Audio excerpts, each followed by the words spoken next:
السلام علیکم۔ کیا اس کے ناول پہ آپ سب کو ویلکم۔ ایک خوبصورت ناول پیش کر رہے ہیں جس کا نام ہے سنہرا جال۔ ناول کی رائٹر ہیں ساجدہ بیگ۔ چلیے چلتے ہیں ناول کی جانب۔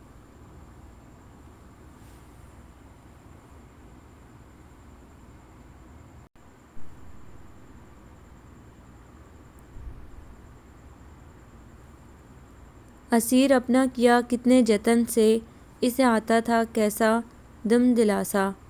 میں اپنی ذات میں سیراب شبنم، وہ خواہش کا سمندر اور پیاسا۔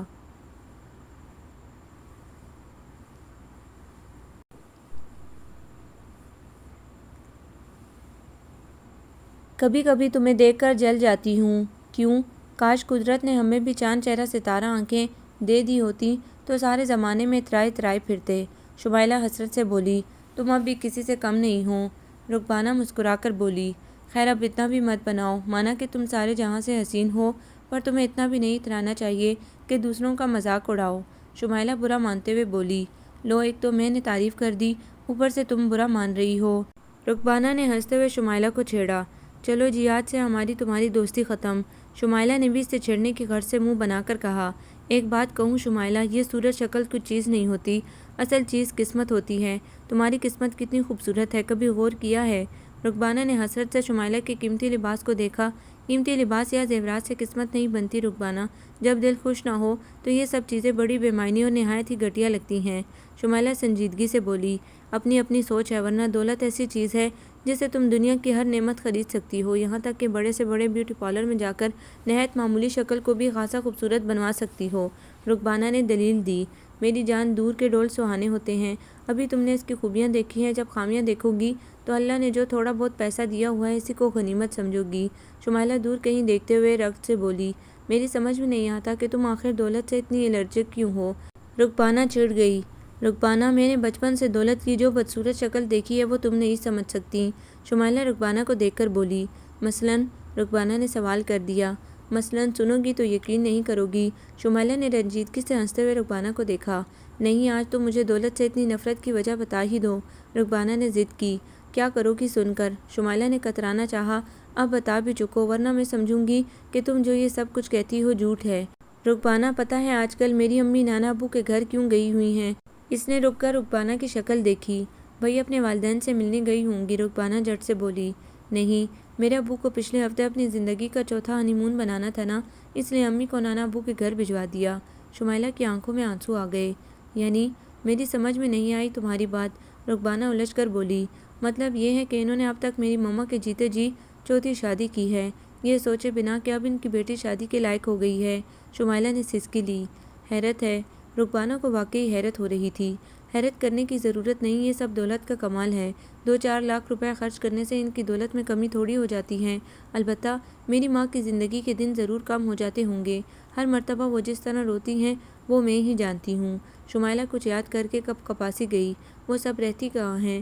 رکبانہ نے مزید حیرت زدہ ہو کر پوچھا، یہی تو قیامت ہے، کسی کو رکھتے بھی نہیں ہیں، چند ماہ عیش کر کے مہر دے کر رخصت کر دیتے ہیں، یعنی چھوڑ دیتے ہیں۔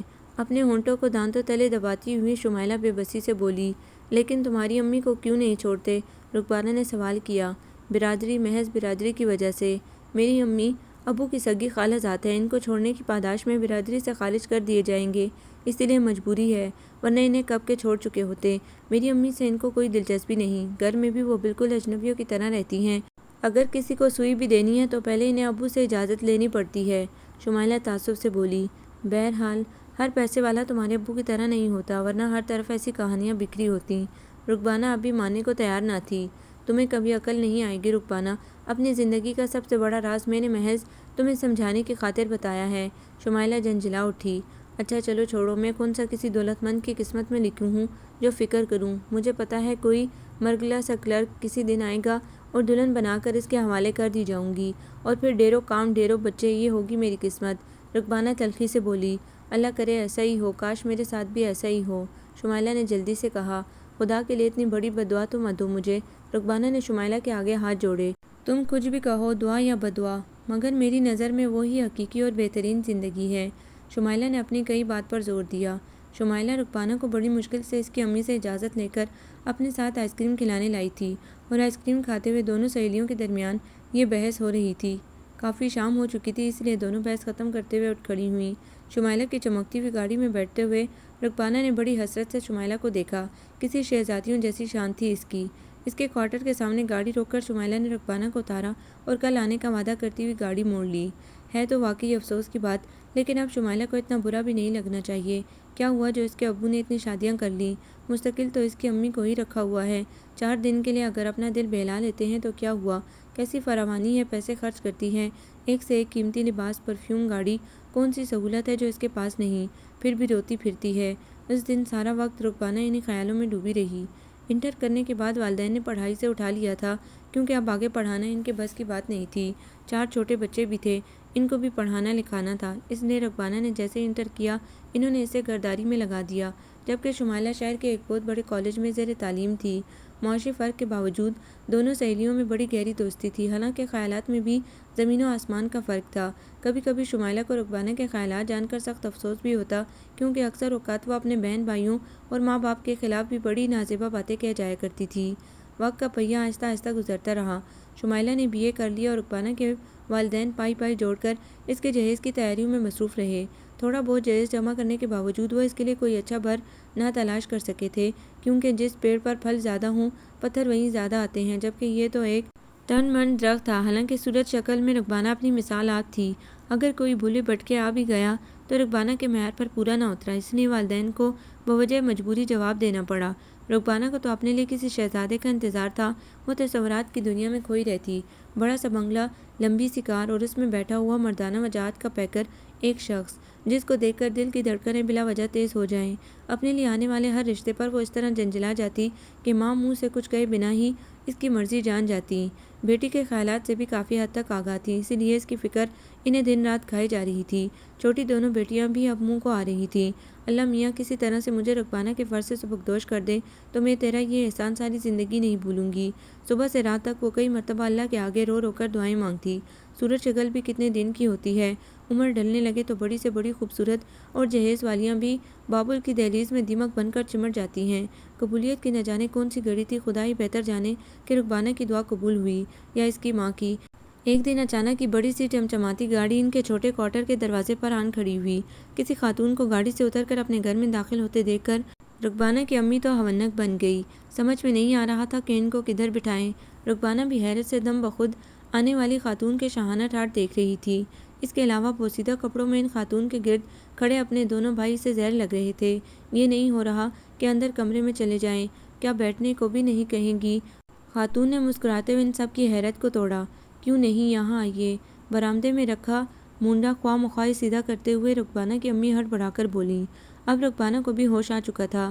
دونوں بھائیوں کو آنکھ کے اشارے سے اندر کمرے میں جانے کا اشارہ کرتے ہوئے وہ بھی ان کے استقبال کے لیے آگے بڑھی۔ خاتون متبسم نظروں سے رکبانہ کو دیکھتے ہوئے مونڈے پر بیٹھ گئی۔ آپ بھی بیٹھیے نا، انہوں نے سامنے ہی پڑے پلنگ کی طرف اشارہ کرتے ہوئے رکبانہ کی امی سے کہا۔ جی میں بیٹھ رہی ہوں۔ وہ سیدھی سادھی خاتون بوکھلائے ہوئے پلنگ پر بیٹھ گئی۔ ماں کی دیکھا دیکھی رکبانہ بھی پلنگ کی پٹی پر ٹک گئی۔ جی فرمائیے، رکبانہ کی امی نے سنبھلتے ہوئے بڑے اخلاق سے خاتون سے پوچھا۔ جی فرمانا کیا، آپ اتنی پیاری پیاری بیٹیوں کی ماں ہیں کہ بس جی چاہا کہ آپ سے ملا جائے تو چلے آئے۔ خاتون ننھا سا کہکہ لگاتے ہوئے بولی۔ لیکن میرا خیال ہے اس سے پہلے ہماری کبھی ملاقات نہیں ہوئی، کہاں دیکھا تھا آپ نے مجھے یا میری بیٹیوں کو؟ رکبانہ کی امی حیرت سے بولی۔ پہلی ملاقات میں سب کو جان لینا چاہتی ہیں، وہ مسکرا کر بولی۔ ویسے آپ کی حیرت بجا ہے، دراصل ایک دن سنوپی پر آپ کی بیٹی شاید کیا بلکہ یقیناً کسی کے ساتھ آئس کریم کھا رہی تھی، تب میں نے انہیں دیکھا تھا، اور پھر شاید میری لگن سچی تھی کہ دیکھیں آخر کار ڈھونڈ ہی لیا، انہوں نے مسکراتے ہوئے مختصراً بتایا۔ اچھا، لیکن اس کی کوئی نہ کوئی وجہ تو ضرور ہوگی، رکبانہ کی امی نے نہایت مؤدبانہ انداز میں پوچھا۔ یقیناً، خاتون نے مسکراتے ہوئے رکبانہ کو دیکھا۔ آنٹی آپ کا نام؟ خاتون کے حسن اخلاق کو دیکھتے ہوئے رکبانہ نے دل ہی دل میں عش عش کرتے ہوئے ان کا نام پوچھا۔ بیٹے مجھے مسز غلام علی کہتے ہیں، گلشن اقبال میں رہتی ہوں، انہوں نے محبت سے رکبانہ کو دیکھتے ہوئے جواب دیا۔ لیکن اس کے باوجود میں آپ کی آمد کا مقصد نہیں سمجھ سکی۔ رکبانہ کی امی کو اب خاتون کی آمد سے کچھ خوف محسوس ہو رہی تھی۔ ابھی سمجھ جائیں گے آپ میری آمد کا مقصد۔ بیٹی آپ مجھے چائے نہیں پلوائیں گی؟ انہوں نے بڑی ادا سے اپنی ساڑی کا پلو برابر کرتے ہوئے بے تکلفی سے رکبانہ سے فرمائش کر ڈالی۔ کیوں نہیں آنٹی، ابھی لاتی ہوں۔ اتنی نفیس اور امیر خاتون نے کس یگانگت سے اس سے فرمائش کی تھی، وہ خوشی سے جھوم اٹھی۔ اس وقت اسے شمائلہ بڑی شدت سے یاد آ رہی تھی، جو پیسے والوں کی بلا وجہ ہی برائیاں گنواتی رہتی تھی۔ لیکن شمائلہ انٹیریئر ڈیکوریٹر کا کورس کرنے لندن گئی ہوئی تھی، ورنہ رکبانہ شاید اس کے خیالات بدل ہی ڈالتی۔ کچن میں جاتے ہوئے وہ مسکرا کر سوچ رہی تھی۔ رکبانہ کے جانے کے بعد خاتون اس کی امی کی طرف متوجہ ہوئیں۔ آپ میری آمد کا مقصد جاننا چاہتی ہیں تو لیجئے، میں سیدھے سادے لفظوں میں کہہ دیتی ہوں کہ میں اپنے بھائی کے لیے آپ کی یہ بیٹی جو ابھی یہاں سے گئی ہے، اس کا رشتہ لے کر آئی ہوں۔ میرا خیال ہے اب تو آپ پر میری آمد کی وجہ واضح ہو گئی ہوگی، خاتون نے مسکراتے ہوئے کہا۔ لیکن نہ جان نہ پہچان، میری تو کچھ سمجھ میں نہیں آ رہا، اور پھر ہمارے اور آپ کے درمیان مجھے بڑا فرق نظر آ رہا ہے۔ رکبانہ کی امی الجھ کر بولی، ٹھیک کہا آپ نے کہ نہ جان نہ پہچان، لیکن جان پہچان بھی تو آپس میں ملنے جلنے سے ہی پیدا ہوتی ہے، اور جہاں تک آپ جس فرق کی بات کر رہی ہیں، میرے نزدیک اس کی کوئی اہمیت نہیں۔ میرے بھائی کے پاس اللہ کا دیا اتنا کچھ ہے کہ وہ جس چیز کو اور جب چاہے آنکھ بند کر کے خرید سکتا ہے۔ ویسے بھی ہمارے آگے پیچھے کون ہے؟ لے دے کر ہم دو بہن بھائی، میری شادی ہو چکی ہے۔ وہ کچھ دیر سانس لینے کے لیے رکی۔ لیکن بہن، رشتے ناتے کوئی گڑیا گڈے کا کھیل تو نہیں ہوتے۔ دروازے کی دراڑ سے ان کی گاڑی صاف نظر آ رہی تھی، جس کی مالیت رکبانہ کی امی کی سوچ سے 10 گنا زیادہ تھی۔ اس کے باوجود وہ رک کر بولی، میں کوئی آپ سے یہ نہیں کہہ رہی کہ آپ فوری فیصلہ کر لیں، لیکن اتنا ضرور ہے کہ میری درخواست پر سنجیدگی سے غور کیجیے گا۔ میرے بھائی کی عمر رکبانہ سے ذرا کچھ زیادہ ہی ہوگی، لیکن اس کے ساتھ اس میں جو دوسری خوبیاں ہیں، اس کو دیکھتے ہوئے عمر کا یہ فرق نظر انداز کر دیں گی تو میرے خیال میں کوئی برائی نہیں ہوگی۔ خاتون نہایت پروقار سنجیدگی سے بولی، آپ کا بہت بہت شکریہ کہ آپ نے ہمیں اس لائق سمجھا۔ بہرحال رکبانہ کے ابا آئیں گے تو میں ان سے کہوں گی، اس سے پہلے میں آپ سے کچھ نہیں کہہ سکتی۔ رکبانہ کی امی ان کی آمد کا مقصد جان کر خاصی نروس ہو گئی تھیں، لیکن بڑے سنبھل کر جواب دیا، بے شک آپ مشورہ کریں، سوچے سمجھے، میری بے وقوفی دیکھیے، مجھے تو اپنی بیٹی کا نام بھی ابھی پتہ چلا ہے۔ رکبانہ بڑا پیارا اور خوبصورت نام ہے۔ بیٹی، آپ پڑھتی ہیں؟ ٹرے میں سلیقے سے چائے سجائے لاتے ہوئے رکبانہ کو دیکھ کر خاتون نے موضوع بدل دیا۔ شکریہ آنٹی، رکبانہ شرماتے ہوئے بولی۔ یہ شرم نام کی تعریف کی تھی، ورنہ تو اس کی فرشتوں کو بھی خبر نہ تھی کہ خاتون کی آمد کی وجہ کیا ہے۔ رکبانہ تم اندر جاؤ، چائے میں خود بنا لوں گی۔ ماں کے کہنے پر رکبانہ نے حیرت سے ماں کو دیکھا، لیکن ان کے چہرے پر چھائی سنجیدگی دیکھ کر خاموشی سے اندر چلی گئی، ورنہ اس کا کتنا دل چاہ رہا تھا کہ ان کے سامنے بیٹھ کر گھنٹوں انہیں دیکھتی رہے۔ خاتون کی شخصیت اتنی نفیس اور پرکشش تھی۔ اچھا، انشاءاللہ میں پھر حاضر ہو جاؤں گی، اتنا آپ سوچ سمجھ لیجئے۔ چائے کی خالی پیالی ٹرے میں واپس رکھتے ہوئے خاتون نے رکبانہ کی امی سے اجازت چاہی۔ اچھا جی، بہت بہت شکریہ آپ کی آمد کا۔ رکبانہ کی امی عذرائے اخلاق بڑے اتفاق سے بولیں، ورنہ دل میں وہ ان کی آمد کو بلا مقصد ہی سمجھ رہی تھی، کیونکہ وہ کہیں سے بھی ان کے گھرانے سے میل نہیں کھا رہی تھی، اس لیے ان کا پتہ وغیرہ یا ٹیلی فون نمبر لینے کا بھی خیال نہیں آیا۔ خاتون کے جانے کے بعد رکبانہ باہر نکلی تو اسے ماں پر شدید غصہ آیا ہوا تھا۔ کیا تھا اگر دو گھڑی بیٹھ کر وہ بھی آنٹی غلام علی سے باتیں کر لیتی، لیکن وہ آئیں کیوں تھیں، یہی جاننے کے لیے اس نے غصہ اندر ہی اندر دبا لیا۔ امی، آنٹی کیوں آئی تھی؟ پلنگ پر خاموش بیٹھی ماں کو غور سے دیکھتے ہوئے وہ بے چینی سے پوچھنے لگی۔ رکبانہ، ہر بات میں دخل مت دیا کرو، آئی ہوں گی کسی کام سے، تمہیں کیا، تم اپنے کام سے کام رکھا کرو۔ انہوں نے بیٹی کو جھڑکا۔ ایک تو اس گھر میں ہر وقت ڈانٹ ڈپٹ کی نحوست تاری رہتی ہے، یہ نہ کرو وہ نہ کرو، کام کے سوا اور رکھا ہی کیا ہے، موٹا جھوٹا کھا لو اور پہن لو، پتہ نہیں کیسی کالی قسمت لکھی ہے اللہ میاں نے بھی۔ ماں کے ڈانٹنے پر وہ بڑبڑاتی ہوئی رات کا کھانا بنانے باورچی خانے میں چلی گئی، اور بڑی دیر تک برتنوں کے اٹھانے اور پٹکنے کی آوازیں رکبانہ کی امی کے کانوں میں آتی رہیں۔ پتہ نہیں کس جرم کی پاداش میں اللہ نے مجھے ایسی بیٹی دی ہے جو کہ میں رہ کر محلوں کے خواب دیکھتی رہتی ہے۔ خاتون کی آمد کبھی انہیں رحمت لگ رہی تھی اور کبھی زحمت۔ پھر رکبانہ بھی تو ایسا ہی بہت کچھ چاہتی ہے، کیا پتہ اس کے خواب اسی طرح پورے ہو جائیں۔ اپنی سوچوں میں گم وہ کافی دیر تک ارد گرد سے بے خبر بیٹھی رہی۔ یہ جمود شوہر کی آمد پر ہی ٹوٹا، ہڑبڑا کر اٹھی، کافی شام ہو چکی تھی، پتہ نہیں رکبانہ نے کھانا تیار کیا تھا یا نہیں۔ وہ جلدی سے کچن میں آ گئیں، شکر ہے رکبانہ نے کھانا پکا لیا تھا۔ جلدی جلدی کھانا ٹرے میں لگا کر وہ باہر نکلی تو ان کے شوہر رحمان صاحب ہاتھ دھو کر بیٹھ چکے تھے۔ آج تم کچھ پریشان لگ رہی ہو۔ 25 سالہ ازدواجی رفاقت میں انہیں اتنا اندازہ تو ہو ہی گیا تھا کہ دردانہ کب پریشان ہے اور کب خوش۔ کچھ نہیں، بس ذرا سر میں درد ہے، وہ اوپری دل سے ہنستے ہوئے بولی۔ آپ کہہ رہی ہیں تو ٹھیک ہی ہوگا، کوئی گولی وغیرہ کھا لی ہوتی سر درد کی۔ ٹرے اپنے آگے کھسکاتے ہوئے انہوں نے بیوی کو دیکھا، خود ہی ٹھیک ہو جائے گا۔ صحن میں رکھے گھڑے میں سے پانی گلاس میں بھرتے ہوئے وہ بے پرواہی سے بولی۔ بچے کہاں ہیں؟ رحمان صاحب نے گھر میں سناٹا دیکھ کر پوچھا۔ عدیل اور نبیل تو شاید سپارہ پڑھنے گئے ہوں گے، لڑکیاں اندر ہیں، انہوں نے میاں کو دیکھ کر کہا۔ کیوں، کیا آپ گھر میں نہیں تھیں؟ رحمان صاحب نے ان کے شاید کہنے پر تعجب سے انہیں دیکھا، جانتے تھے وہ شاذ و نادر ہی کہیں آتی جاتی ہیں۔ اجی آپ تو بال کی کھال نکالتے ہیں، میں کہاں جاؤں گی، یہیں پر تھی، بس کچھ سوچ رہی تھی۔ انہوں نے زرچ ہوتے ہوئے شوہر کو دیکھا۔ ہماری بیگم اتنی گہری سوچ میں تھی، ذرا ہم بھی تو سنیں، وہ ایسی کون سی سوچیں ہیں کہ جن کی وجہ سے وہ اپنے بچوں سے بھی غافل ہو گئیں۔ رحمان صاحب نے ہنس کر بیوی کی طرف دیکھا۔ ان کا جی کہا، ان کی روح تک کو سرشار کر جاتا تھا۔ بتا دوں گی، ایسے بھی کیا جلدی ہے، آپ کھانا تو کھائیں آرام سے۔ وہ یہیں میاں کے قریب بیٹھ گئی۔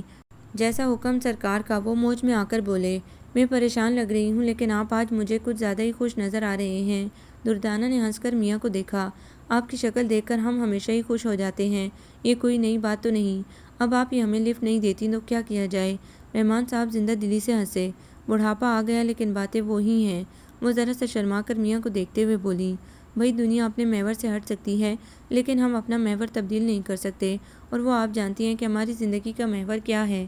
انہوں نے پیار سے بیوی کو دیکھا۔ رکبانہ کے ابا کچھ شرم کریں، اولاد جوان ہو چکی ہے لیکن آپ کا انداز نہیں بدلا۔ دردانہ دل ہی دل میں خوش ہوتے ہوئے لیکن بظاہر ناراضگی سے بولی، اچھا چلو چھوڑو، اب مزیدار سی چائے پلوا دو، اور بھئی بچیوں کو بلاؤ، کیا آج پردہ کیے بیٹھی ہیں؟ انہوں نے کھانا ختم کرتے ہوئے کہا۔ رکبانہ، شبانہ، نادیہ، بھئی کدھر ہو؟ ابو بلا رہے ہیں۔ تینوں بیٹیوں کو آواز لگاتی ہوئی وہ برتن لے کر باورچی خانے میں آ گئیں۔ چائے بنا کر واپس آئیں تو وہ تینوں بھی باپ کے پاس آ چکی تھیں۔ رحمان صاحب شبانہ اور نادیہ سے ان کی پڑھائی کے متعلق پوچھ رہے تھے، جبکہ رکبانہ ایک طرف بیٹھی تھی۔ کیا بات ہے، آج ہماری بیٹی بھی بہت خاموش ہے؟ رحمان صاحب اب رکبانہ کی طرف متوجہ ہوئے۔ کچھ نہیں، بس ذرا تھکن محسوس ہو رہی ہے، رکبانہ نے جواب دیا۔ بیگم میری بیٹی سے زیادہ کام نہیں کرایا کرو، انہوں نے بیوی کی طرف دیکھ کر کہا۔ اس عمر میں اگر تھکن ہونے لگی تو بعد میں کیا ہوگا؟ انہوں نے میاں کو جواب دیا۔ ابو میں ٹھیک ہوں، آپ بیکار پریشان مت ہوں۔ رکبانہ کی ماں سے ناراضگی بدستور تھی۔ تھوڑی دیر باپ سے اوپر اوپر کی باتیں کرنے کے بعد تینوں اپنے اپنے کاموں میں لگ گئیں۔ نادیہ اور شبانہ کتاب لے کر پڑھنے بیٹھ گئیں اور رکبانہ سونے کے لیے بستر وغیرہ درست کرنے لگی۔ رات کو جب اطمینان ہو گیا کہ تینوں لڑکیاں سو گئیں تب دردانہ خاموشی سے میاں کے قریب آ بیٹھیں۔ کیا بات ہے بیگم، کیا نیند نہیں آ رہی؟ رحمان صاحب نے کروٹ بدلتے ہوئے پوچھا۔ آج بڑا عجیب واقعہ ہوا، دردانہ آہستگی سے بولی۔ وہ کیا؟ رحمان صاحب پوری طرح متوجہ ہو گئے۔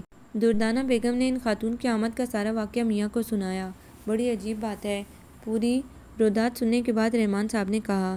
عجیب تو نہیں، ہاں غیر معمولی ضرور ہے، دردانہ بیگم بولی۔ کیا خیال ہے پھر؟ رحمان صاحب نے پوچھا۔ پتہ نہیں کون چلتے پھرتے لوگ ہیں، میں تو کبھی بھی آپ کو یہ رسک لینے کا مشورہ نہیں دوں گی، وہ بے ساختہ بولی۔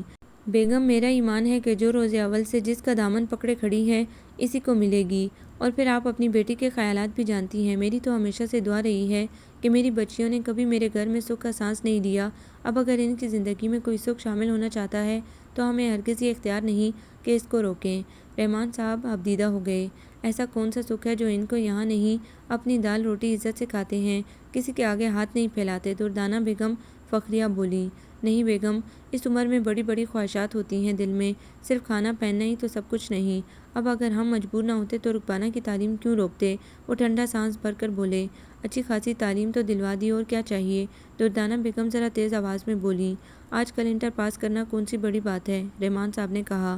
رکبانہ کے ابا آپ بھی اولاد کی طرح ناشکرے پن کی باتیں کرتے ہیں، جیسے بھی ہے بہت اچھے ہیں، دردانہ بیگم مطمئن لہجے میں بولی۔ بیگم تم میرے لیے خوش بختی کی علامت ہو، جن حالات میں تم نے گزارا کیا وہ میں بھی جانتا ہوں، یہ کوئی ڈھکی چھپی بات نہیں، لیکن تم نے کبھی مجھ سے شکوہ نہیں کیا، مجھے تمہاری رفاقت پر فخر ہے۔ لیکن میری بولی بالی بیگم، یہ نسل اتنی قناعت پسند نہیں، یہ ایک سماوی فطرت کی نسل ہے، اس لیے ان کے راستے میں آنے کی کوشش کبھی مت کرنا۔ اگر رکبانہ کا مقدر کھل رہا ہے تو اسے کھلنے دو، روکو مت، آگے جو اللہ کی مرضی۔ وہ خاتون اپنا کوئی پتہ وغیرہ دے کر گئی ہیں؟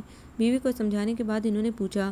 سچی بات ہے رکبانہ کے ابا کہ میری نظر میں ان کے آنے کی کوئی اہمیت نہیں، اور وہ بھی اس نظریے کے تحت، اس لیے نہ پتہ نشان میں نے پوچھا اور نہ ہی انہوں نے بتایا۔ البتہ اتنا ضرور کہہ رہی تھی کہ گلشن اقبال میں رہتی ہوں، ویسے دوبارہ آنے کا کہہ گئی ہیں، انہوں نے صاف گوئی سے میاں کو بتایا۔ اب اگر آئیں تو بہت عزت سے پیش آنا اور پتہ وغیرہ ضرور لے لینا، رحمان صاحب بولے۔ جیسی آپ کی مرضی، وہ ہمیشہ کی شوہر پرست عورت گردن جھکا کر بولی، حالانکہ دل اندر سے گواہی نہیں دے رہا تھا۔ دونوں میاں بیوی رات گئے تک اس موضوع پر باتیں کرتے رہے، اس بات سے بے خبر کہ برابر کے کمرے میں خاموش لیٹی رکبانہ ان کی ساری باتیں بڑے غور سے سن رہی تھی۔ اس کو اپنے کانوں پر یقین نہیں آ رہا تھا، تمنائیں یوں بھی پوری ہوتی ہیں ایسے یقین نہیں آ رہا تھا، اور یہ امی کتنی بے وقوف ہیں، خوشیاں دروازے پر دستک دے رہی ہیں اور وہ انہیں دھتکار رہی ہیں۔ وہ تو اللہ بھلا کرے ابا کا اس کی خوشیوں کا کتنا خیال ہے۔ ہواؤں کے دوش پر اڑتی ہوئی وہ اپنے آپ کو کسی ملکہ کی جگہ محسوس کر رہی تھی۔ نیند آنکھوں سے کوسوں دور جا چکی تھی۔ وہ خوابوں کی دنیا میں رہنے والی لڑکی کھلی آنکھوں سے اپنے خوابوں کی تعبیر کو اپنے آنگن میں اترتا دیکھ رہی تھی۔ عمر زیادہ ہے تو کیا ہوا، امیر تو ہے، پیسہ انسان کو کہاں بوڑھا ہونے دیتا ہے، اور پھر لوگوں کے کہنے کے مطابق بڑی عمر کے مرد چھوٹی عمر کی عورتوں پر فدا بھی تو بہت رہتے ہیں۔ ویسے جوان اور بوڑھے میں فرق ہی کیا ہوتا ہے۔ اب اس کے خوابوں کا شہزادہ ادھیڑ عمر کی شکل میں تبدیل ہو چکا تھا۔ کوئی بات نہیں، اگر امی تیار نہیں ہوئی تو میں نادیہ یا شبانہ کے ذریعے کہلوا دوں گی کہ میں تیار ہوں۔ اللہ کرے امی کو خود ہی عقل آ جائے، بھلا ایسا داماد انہیں پھر کبھی ملے گا۔ وہ تو میری دعائیں رنگ لے آئیں۔ اس نے اسی وقت سے اس دن سے آنے والی خاتون کا دوبارہ انتظار شروع کر دیا۔ ذرا کسی گاڑی کی آہٹ ہوتی اور اس کا دل دھڑک اٹھتا۔ گھر کو بھی اب خصوصیت سے صاف ستھرا رکھنے لگی تھی۔ اپنے لباس کا بھی خیال رہتا۔ زیادہ انتظار نہیں کرنا پڑا، جلد ہی وہ دوبارہ موجود ہوئیں۔ رکبانہ کے پیر تو خوشی سے زمین پر نہیں ٹک رہے تھے۔ خاتون آج زیادہ ہی سج دج سے آئی تھیں، ساتھ ہی بڑا سا مٹھائی کا ڈبہ اور پھولوں کا ٹوکرا بھی تھا۔ شوہر کے کہنے کے مطابق دردانہ بیگم نے ان خاتون کا سواگت بڑے اتفاق سے کیا۔ البتہ رکبانہ کو کمرے میں ہی رہنے کا کہہ کر شبانہ کو چائے وغیرہ بنانے کا کہہ دیا اور کچھ ناشتے وغیرہ کا بھی انتظام کر لیا۔ جی بہن، آپ نے پھر کیا سوچا؟ ادھر ادھر کی تھوڑی سی گفتگو کے بعد وہ اپنے مطلب پر آ گئیں۔ دیکھیں، ایسی باتوں کے فیصلے اتنی جلدی تو نہیں کیے جاتے۔ آپ مجھے اپنا پتہ وغیرہ اور لڑکے کے کوائف لکھ کر دے دیں۔ انشاءاللہ ہم کسی دن آپ سے ملنے آپ کے گھر آئیں گے۔ دردانہ بیگم عاجزی سے بولی۔ جم آئے، آپ کا اپنا ہی گھر ہے، لیکن میں آپ کو بتائے دیتی ہوں، میں نامراد واپس نہیں جاؤں گی۔ وہ خوش دلی سے ہنستے ہوئے بولی۔ اللہ جب کرے گا اچھا ہی کرے گا۔ آپ نے یہ تو بتایا نہیں آپ کے شوہر کیا کرتے ہیں؟ دردانہ بیگم موضوع بدلنے کے لیے بولی۔ وہ باہر ہوتے ہیں، اس لیے میں زیادہ تر اپنے بھائی کے پاس ہی رہتی ہوں۔ بچہ وغیرہ کوئی ہے نہیں، اس لیے گھر بار کی بھی زیادہ فکر نہیں رہتی۔ خاتون نے جواب دیا۔ کتنے سال ہو گئے شادی کو؟ کوئی علاج وغیرہ کرایا یا نہیں؟ دردانہ بیگم کو ایک دم ہی ان سے ہمدردی ہونے لگی۔ بے اولاد ہونا بھی کتنا بڑا عذاب ہے۔ رکبانہ ان کے یہاں شادی کے 3-4 سال بعد پیدا ہوئی تھی اور وہ جانتی تھیں کہ یہ دکھ کتنا بڑا دکھ ہوتا ہے۔ سو بیگم غلام علی کا دکھ انہیں اپنے دل میں اترتا ہوا محسوس ہوا۔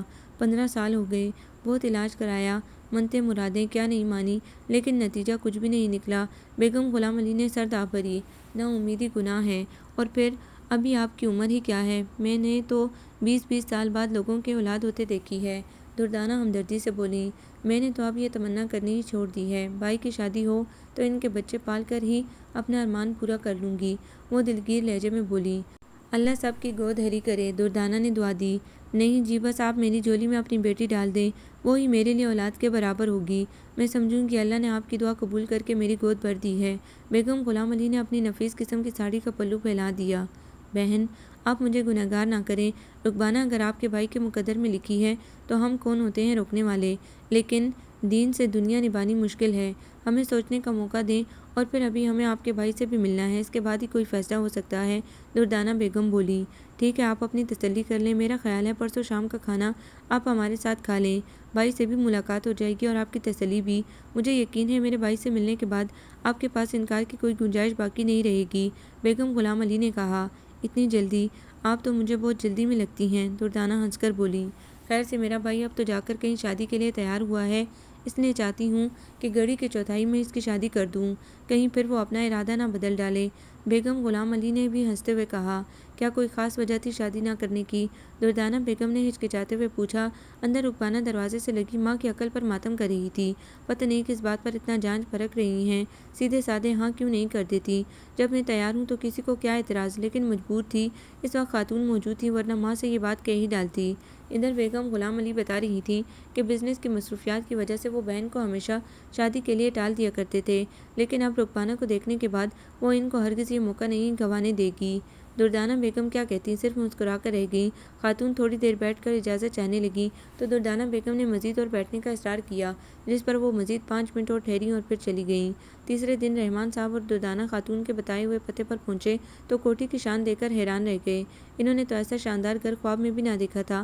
بیگم غلام علی نے بڑے پرجوش انداز میں استقبال کیا۔ 3-4 نوکر بڑی خاموشی سے دبے پاؤں گھر میں ادھر سے ادھر کام کرتے ہوئے نظر آ رہے تھے۔ گھر ملنے میں دشواری تو نہیں ہوئی؟ سلام کے بعد بیگم غلام علی نے پوچھا۔ جی نہیں، ایسی کوئی خاص دشواری نہیں ہوئی۔ تھوڑی ہی دیر بعد نوکر ٹھنڈا شربت لے کر آ گیا۔ آپ کے بھائی نظر نہیں آ رہے؟ شربت پیتے ہوئے دردانہ بیگم نے پوچھا، جبکہ رحمان صاحب سر ٹیبل پر رکھے کسی میگزین کی ورقردانی کر رہے تھے۔ بس آیا ہی چاہتے ہیں، دراصل ابھی آئے ہیں، کپڑے تبدیل کرنے گئے ہیں۔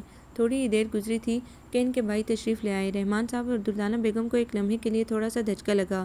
عمر اچھی خاصی محسوس ہو رہی تھی، لیکن دونوں فوراً ہی سنبھل گئے۔ ابھی کون سا فیصلہ کیا تھا؟ مجھے اکرام کہتے ہیں، بیگم غلام علی کے بھائی نے اپنا تعارف کرایا۔ مجھے رحمان کہتے ہیں اور یہ میری بیگم ہے۔ رحمان صاحب نے مسافہ کرتے ہوئے اپنا اور دردانہ بیگم کا تعارف کرایا۔ بڑی خوشی ہوئی جی آپ سے مل کر۔ میری بہن نے تو جب سے آپ سے مل کر آئی ہیں اتنی تعریفیں کی ہیں میرے سامنے آپ سب کی کہ میں مشتاق ہو گیا تھا آپ سے ملنے کے لیے۔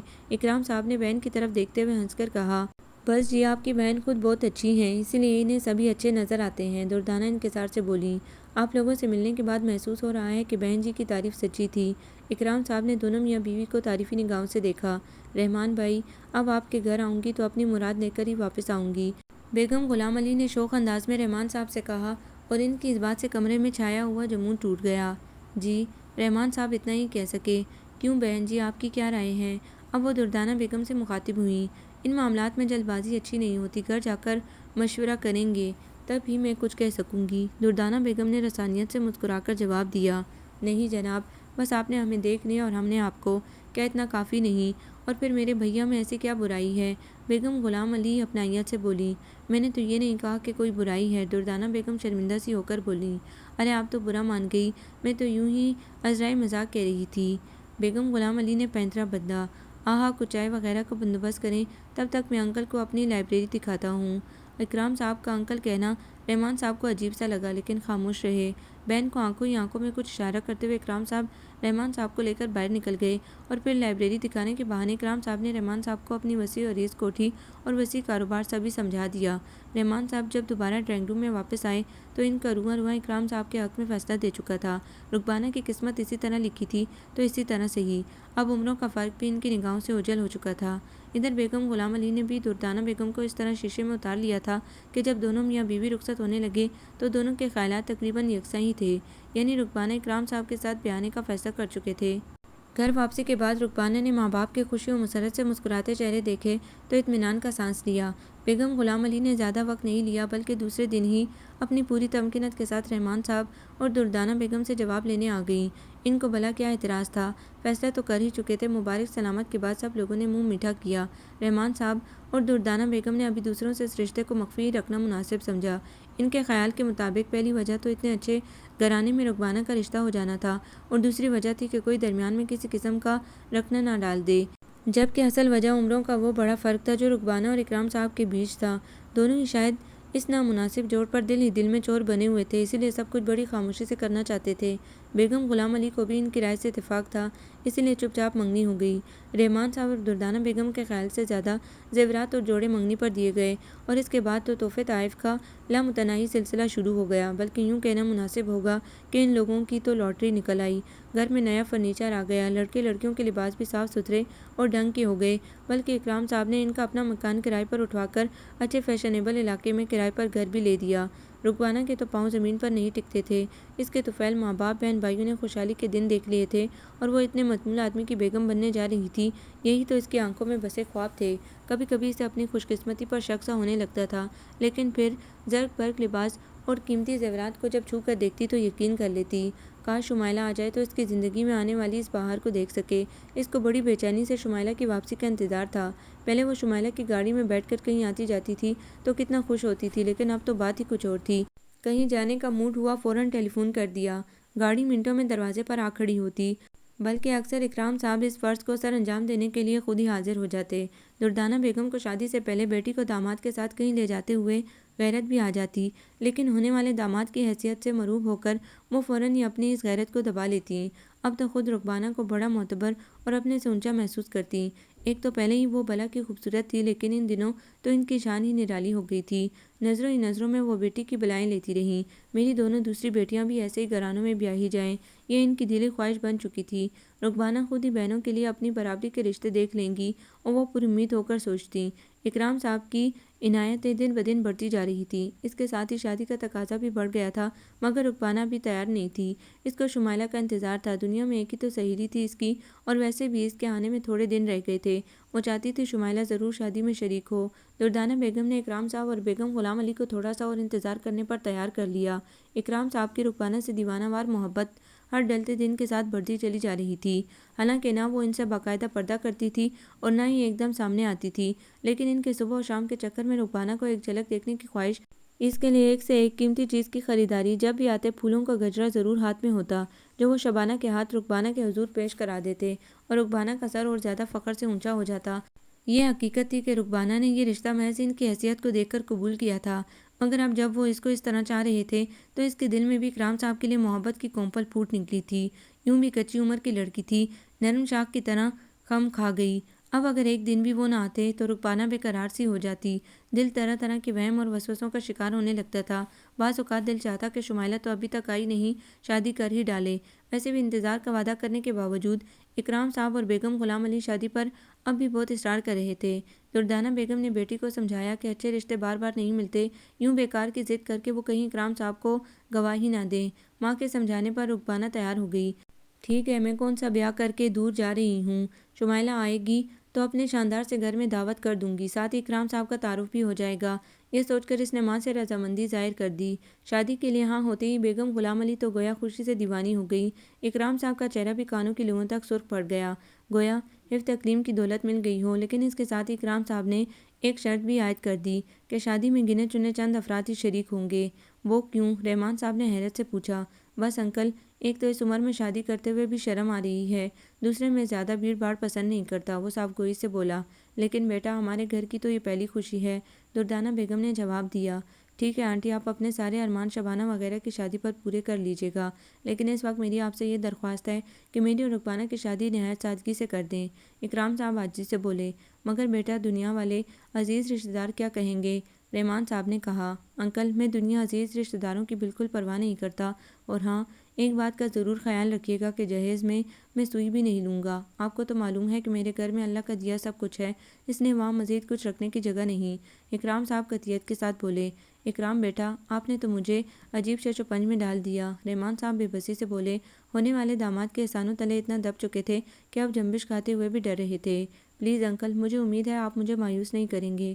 اکرام صاحب نے آگے بڑھ کر رحمان صاحب کے ہاتھ تھام لیے۔ اچھا، جیسی تمہاری مرضی۔ رحمان صاحب نے ہتھیار ڈال دیے۔ بیگم غلام علی ڈھیروں مٹھائی اور تحائف کے ساتھ شادی کی تاریخ طے کرنے آئیں تو تنہا تھیں۔ معاف کیجیے گا، کیا آپ کا کوئی عزیز رشتہ دار نہیں؟ دردانہ بیگم نے ہچکچاتے ہوئے پوچھا۔ ہونے کو تو سب ہیں، پر بہن آج کل کون کسی کو دیکھ کر خوش ہوتا ہے؟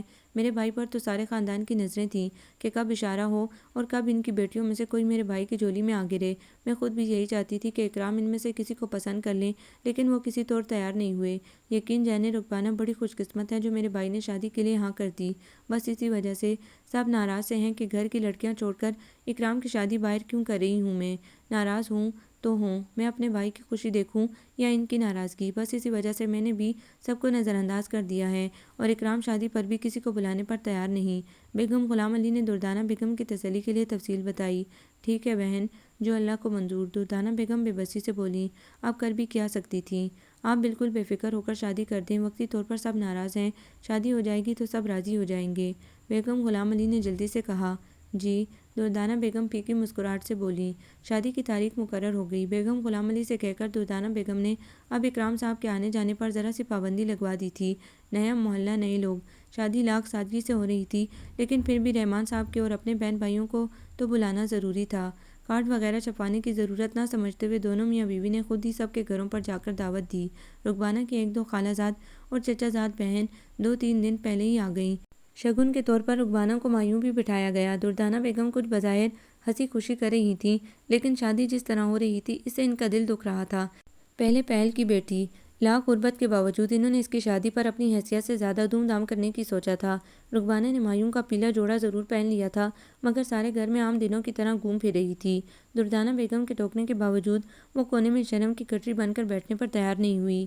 امی، یہ سب دقیانوسی باتیں ہیں، اور جب سب کچھ سادگی سے ہو رہا ہے تو پھر ان سب چیزوں کی کیا ضرورت ہے؟ زمانہ بہت ترقی کر چکا ہے، آج کل کوئی بھی ان رسم و رواج کو نہیں مانتا۔ ماں کے قریب ہی بستر پر بیٹھتے ہوئے وہ نخوت سے بولی۔ بیٹا اس سے لڑکیوں پر روپ آتا ہے، دلہن بن کر بڑی نکری نکری لگتی ہیں۔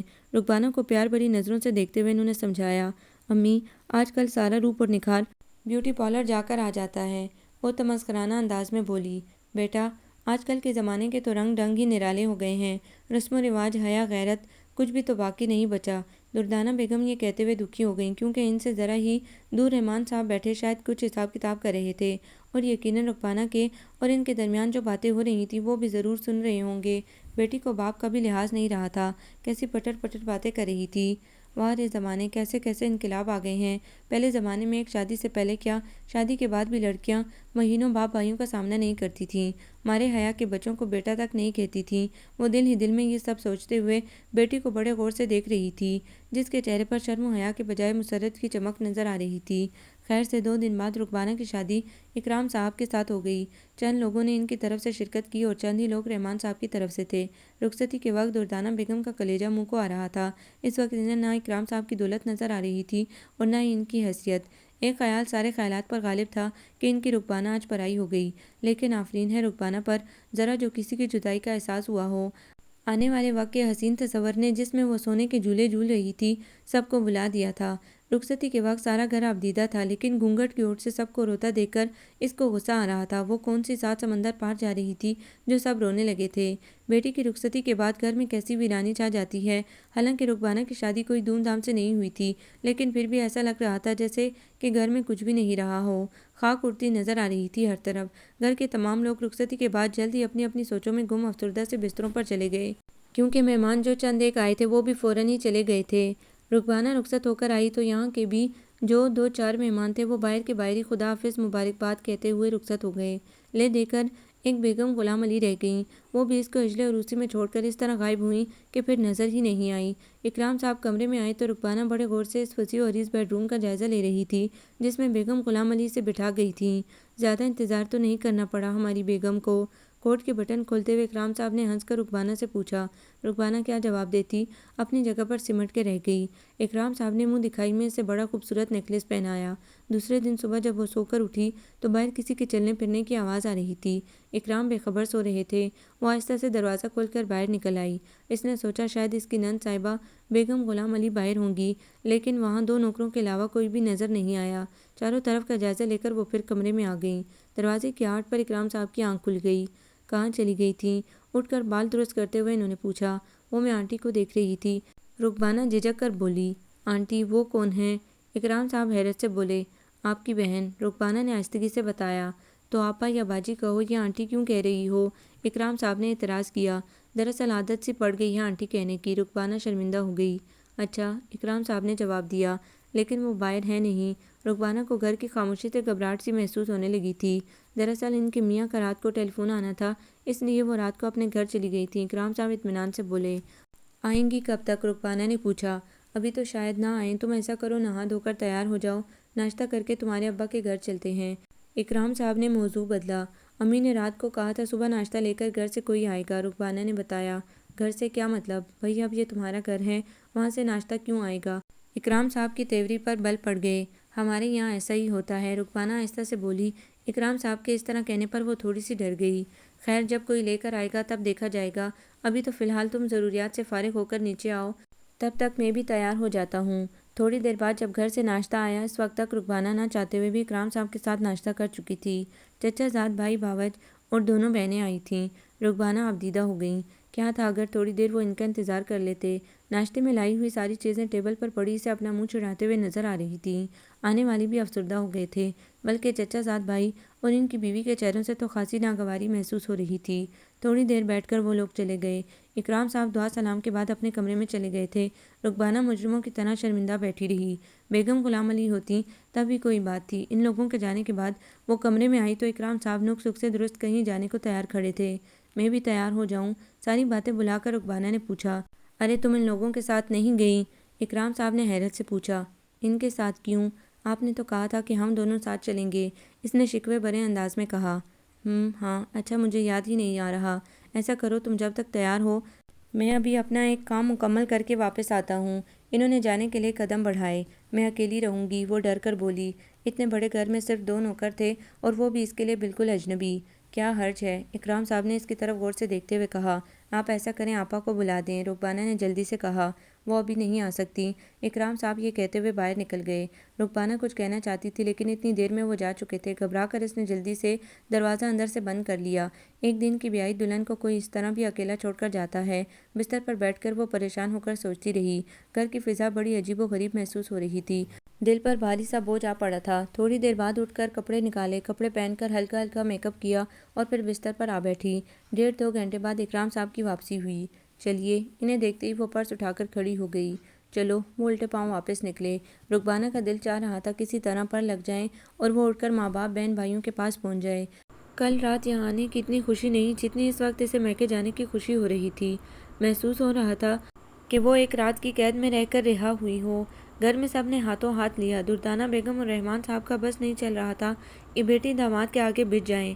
اکرام صاحب تھوڑی دیر بیٹھ کر رکبانہ کو وہیں چھوڑ کر اپنے آفس چلے گئے۔ دردانہ بیگم نے دوپہر کے کھانے کے لیے کہا لیکن انہوں نے بڑی خوبصورتی کے ساتھ معذرت کر لی۔ اچھا پھر ایسا کریں، شام کا کھانا یہیں پر کھا لیجیے گا، رحمان صاحب نے زور دے کر کہا۔ انکل دراصل میں سسرال میں کھانے پینے کا قائل نہیں، اکرام صاحب نے صفائی سے جواب دیا۔ یہاں آج پہلا دن ہے اور یہ سب تو رسم و رواج ہیں۔ رحمان صاحب کو غصہ تو آیا لیکن ظاہر نہیں ہونے دیا۔ اچھا کوشش کروں گا، یہ کہتے ہوئے وہ سب کو سلام کرتے ہوئے باہر نکل گئے۔ کیا بات ہے بیٹا؟ اکرام کا مزاج کچھ ٹھیک نہیں لگ رہا۔ دردانہ بیگم نے بیٹی کو دیکھتے ہوئے تشویش سے پوچھا۔ پتہ نہیں امی، وہ آہستگی سے کہتی ہوئی دونوں بہنوں کو اپنے سے لپٹائے کمرے کے اندر چلی گئی۔ دیکھا آپ نے، رکبانہ بھی کچھ الجھی سی ہے، دردانہ بیگم نے شوہر سے کہا۔ تمہیں تو وہم ہو رہا ہے، ایسی کوئی بات نہیں۔ رحمان کو خود احساس تھا لیکن محض بیوی کی تسلی کی خاطر بولے۔ رکبانہ کے ابا، آپ کچھ کہیں لیکن میرے دل کو تو پنگھا سا لگ گیا ہے، وہ سرسیمہ ہو کر بولی۔ نیک بخت، کبھی تو عقل سے کام لیا کرو، بیٹی پہلی مرتبہ آئی ہے، کچھ اس کی خاطر تواضع کا انتظام کرو، دل کو تسلی دو، خیر اسی میں ہے۔ رحمان صاحب یہ کہتے ہوئے اٹھ کر باہر چلے گئے۔ تھوڑی دیر گزری تھی کہ محلے کی چند عورتیں رکبانہ سے ملنے چلی آئیں۔ یوں بات آئی گئی ہو گئی۔ دردانہ بیگم نے رات کے کھانے کے لیے خاصا اہتمام کیا تھا۔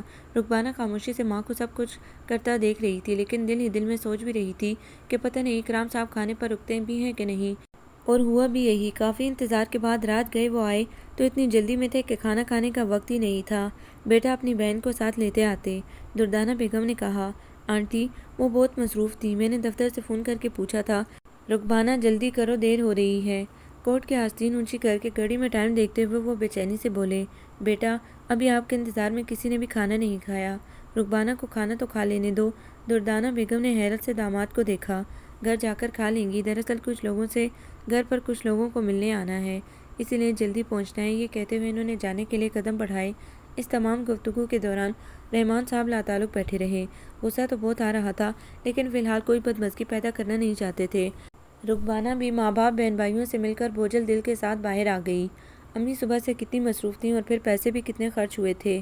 اکرام اگر کھانا کھا لیتے تو کیا بگڑ جاتا ان کا۔ گاڑی میں بیٹھتے ہوئے وہ مستقل یہی سوچے جا رہی تھی۔ کیا سوچ رہی ہو؟ اکرام نے اس کے چہرے سے شاید کچھ اندازہ لگا لیا تھا۔ امی ابو خاصے دل برداشتہ تھے آپ کے کھانا نہ کھانے سے، وہ آہستگی سے بولی۔ چھوڑو بھائی، یہ کھانے وغیرہ کے تکلف مجھے پسند نہیں، کھانا ہی تو کھانا ہے، گھر جا کر کھا لیں گے۔ اکرام صاحب کو شاید ساس سسر کی دل شکنی کا ذرا احساس نہیں تھا، پھر بھی میں کافی گلٹی محسوس کر رہی ہوں، رکبانہ نے انہیں ساتھ دلانا چاہا۔ اچھی بیویاں شوہر کی ہر بات کو جائز سمجھتے ہوئے کبھی کوئی اعتراض نہیں کرتی، انہوں نے ذرا درست سے لہجے میں جواب دیا۔ رکبانہ کی آنکھوں میں آنسو آ گئے مگر جواب میں خاموش رہی۔ پٹر پٹر چلنے والی زبان نہ جانے آج کیسے قابو میں آ گئی تھی کہ چاہتے ہوئے بھی وہ کچھ نہیں کہہ سکی۔ گھر آ کر کپڑے وغیرہ تبدیل کیے، اتنی دیر میں نوکر نے کھانا لگا دیا۔ بڑی خاموشی سے دونوں نے کھانا کھایا۔ کھانے کے بعد رکبانہ گھوم پھر کر گھر دیکھنے لگی۔ تھوڑی دیر بعد جب وہ کمرے میں آئی تو اکرام صاحب آرام سے بیڈ پر دراز کسی کتاب کی ورگردانی کر رہے تھے۔ آپ کے مہمان نہیں آئے اب تک؟ اس نے پوچھا۔ کون سے مہمان؟ وہ بے دہانی سے بولے۔ وہی جن سے آپ کو ملنا تھا، رکبانہ بولی۔ وہ تو محض ایک بہانہ تھا، انہوں نے بے پرواہی سے جواب دیا۔ کیا؟ رکبانہ پہلی مرتبہ حیرت سے چلائی۔ اتنی زور سے کیوں چلا رہی ہو؟ بس کہہ دیا مجھے یہ سب پسند نہیں، وہ رکھائی سے بولے۔ بہت برا کیا ہے آپ نے اس وقت، وہ آنکھوں میں آنسو بھر کر بولی۔ میرا موڈ خراب مت کرو، انہوں نے کتاب بند کر کے ایک طرف رکھتے ہوئے ڈٹھائی سے جواب دیا۔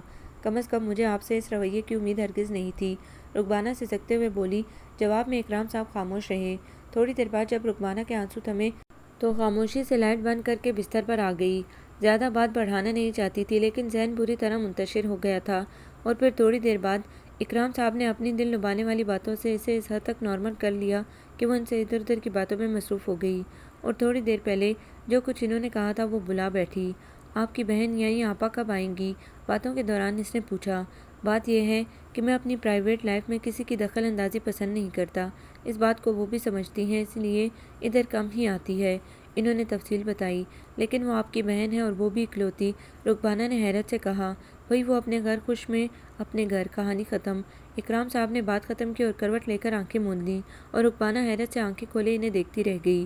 دوسرے دن رکبانہ نے والدین کے گھر جانے کی خواہش ظاہر کی تو انہوں نے بڑی خوبصورتی سے اسے سمجھاتے ہوئے گھر والوں کو یہیں بلانے کے لیے کہہ دیا۔ رکبانہ خوش ہو گئی، فوراً ڈرائیور کو سب کو لانے کے لیے بھیج دیا اور خود باورچی خانے میں چلی آئی، جبکہ اکرام صاحب گاڑی لے کر کہیں نکل گئے۔ ابھی وہ نوکر سے تھوڑا بہت کھانا ہی تیار کروا پائی تھی کہ ڈرائیور کے ساتھ دونوں بہنیں اور بھائی آ گئے۔ ارے امی اور ابو کہاں ہیں؟ اس نے پیچھے دیکھتے ہوئے ان سے پوچھا۔ آپا وہ تو نہیں آئے، امی ابو ناراض ہو رہے تھے کہ آپ اور دلہا بھائی کیوں نہیں آئے، ہمیں کیوں بلوا لیا، شبانہ نے بتایا۔ کل تو گئی تھی میں، ان لوگوں کو چمٹاتے ہوئے وہ پیار سے بولی، مگر امی کہہ رہی تھی چند دنوں تک آپ کو روز آنا چاہیے تھا۔ سچ آپا آپ کی شادی پر ذرا بھی مزہ نہیں آیا، میری ساری دوستیں ناراض ہوگی کہ چپ چاپ بہن کی شادی کر لی۔ سچ میں نے تو سب سے پرومس کیا ہوا تھا کہ آپ کی شادی پر سب کو بلواؤں گی، شبانہ حسرت سے بولی۔ اس کی تائید ساری ہی بہن بھائیوں نے کی۔ تم جانتی ہو میری ایک ہی دوست ہے، میں نے اس کو نہیں بلایا، رکبانہ نے انہیں سمجھانے کے لیے اپنی مثال دی۔ مگر آپا آپ ولیمہ میں سب کو بلائیں گے، شبانہ نے جوش سے کہا۔ اچھا چلو وعدہ رہا، رکبانہ نے اس کا سر ہلایا۔ اب اسے کیا بتاتی کہ اکرام صاحب ولیمہ کرنے کے بھی قائل نہیں، ان کی نظر میں یہ سب خرافات ہیں، بلکہ ایک نظریے سے انہوں نے آج اس کے گھر والوں کو ولیمے کی دعوت کھلانے کے لیے بلوایا تھا۔ آپا کا گھر واقعی بہت خوبصورت ہے، سارے بہن بھائیوں نے تعریفی نگاہوں سے ادھر ادھر دیکھتے ہوئے تائید کی۔ مجھے تو چھوٹا سا محل محسوس ہو رہا ہے، نادیہ نے اپنی بڑی بڑی خوبصورت آنکھیں چپکاتے ہوئے کہا۔ واقعی، سب یک زبان ہو کر بولے۔ امی ابو کے نہ آنے کا مجھے سخت افسوس ہے، خیر تم سب یہاں بیٹھ کر ٹی وی دیکھو، میں ذرا کچن میں جھانک آؤں۔ رکبانہ کا دل تو بہت ٹوٹا تھا، مگر بہن بھائیوں کے سامنے ظاہر کرنا نہیں چاہتی تھی۔ آپا یہ دلہا بھائی کدھر چلے گئے؟ عدیل نے جاتی ہوئی رکبانہ کو روک کر پوچھا۔ کسی کام سے گئے ہیں، بس آتے ہی ہوں گے، وہ اس کے سر پر پیار سے ہاتھ پھیرتے ہوئے کہتی ہوئی چلی گئی۔ رات گئے تک کھانے وغیرہ سے فارغ ہو کر یہ لوگ دلہا بھائی کا انتظار کرتے رہے، لیکن وہ نہ آنا تھا نہ آئے۔ جب چاروں کو نیند سدانے لگی تو رکبانہ نے معذرت کرتے ہوئے چاروں بہن بھائیوں کو ڈھیروں پیار کے ساتھ ڈرائیور کے ہمراہ گھر پہنچا دیا۔ سب کے ساتھ وہ خود بھی کھانا کھا چکی تھی، اسی لیے ان لوگوں کو رخصت کر کے اوپر اپنے کمرے میں چلی آئی۔ اس کو اکرام صاحب سے اتنی بے اتنائی کی ہرگز توقع نہ تھی، ابھی ان کی شادی کو دن ہی کتنے ہوئے تھے۔ ان دنوں میں تو مرد بیوی اور اس کے گھر والوں کی ناز برداریاں کرتے نہیں تھکتے، اور وہ تو کسی چیز کو کوئی اہمیت ہی نہیں دے رہے تھے۔ آج آ جائیں تو بات کرتی ہوں، آخر کسی بات کی کوئی حد ہوتی ہے، امیر ہیں تو ہوا کریں، میرے تو شوہر ہیں، میری ہر بات سننی پڑے گی۔ ابا بھی تو امی کی ہر بات کو کتنی اہمیت دیتے ہیں۔ اسے اپنے ماں باپ یاد آ گئے، اب تک کیسی محبت تھی دونوں میں، ایک دوسرے کو دیکھ دیکھ کر جیتے تھے، مجال ہے جو ابا کبھی امی کی آنکھ میں آنسو دیکھ لیں۔ اسی ادھیڑ بن میں کپڑے تبدیل کر کے وہ بستر پر آ گئی اور نیند کی وادیوں میں پہنچ گئی۔ صبح آنکھ کھلی تو اکرام صاحب برابر میں لیٹے مدہوش سو رہے تھے۔ وہ کافی دیر تک یوں ہی کروٹ کے بل لیٹی انہیں دیکھتی رہی، رات کی ساری باتیں ایک ایک کر کے یاد آتی رہیں۔ ٹھیک ہے آج میں بھی روٹھی رہوں گی، پھر دیکھتی ہوں آئندہ اس طرح کیسے کرتے ہیں۔ انہیں یوں ہی سوتا چھوڑ کر وہ نیچے چلی آئی، نوکر سے ناشتے کا کہہ کر ٹی وی آن کر لیا، ادھر ادھر بلا مقصد گھوم پھر کر گھر کا جائزہ لیا۔ دل ہی دل میں آج تھوڑی سی سیٹنگ بدلنے کا سوچتی ہوئی وہ واپس ٹی وی لاؤنج میں آئی تو نوکر ناشتہ لے آیا تھا۔ اکرام صاحب کا شاید آج دیر تک سونے کا پروگرام ہے، یہی سوچ کر اس نے ناشتہ کیا اور برتن واپس کچن میں رکھ آئی۔ چونکہ روٹنے کا پکا پروگرام بنا چکی تھی، اس لیے انہیں خود سے جگانے کا سوال ہی پیدا نہیں ہوتا تھا، اس لیے نیچے مختلف چیزیں اٹھا اٹھا کر رکھنے لگی۔ تھوڑی دیر بعد اکرام صاحب خود ہی اتر کر نیچے آ گئے۔ کیا بات ہے آج بڑا کام ہو رہا ہے؟ اس کو مصروف دیکھ کر انہوں نے چاروں طرف نظریں دوڑائیں۔ رکبانہ نے ایک نظر انہیں دیکھا اور پھر اپنے کام میں مصروف ہو گئی۔ یہ سب نوکر کدھر گئے؟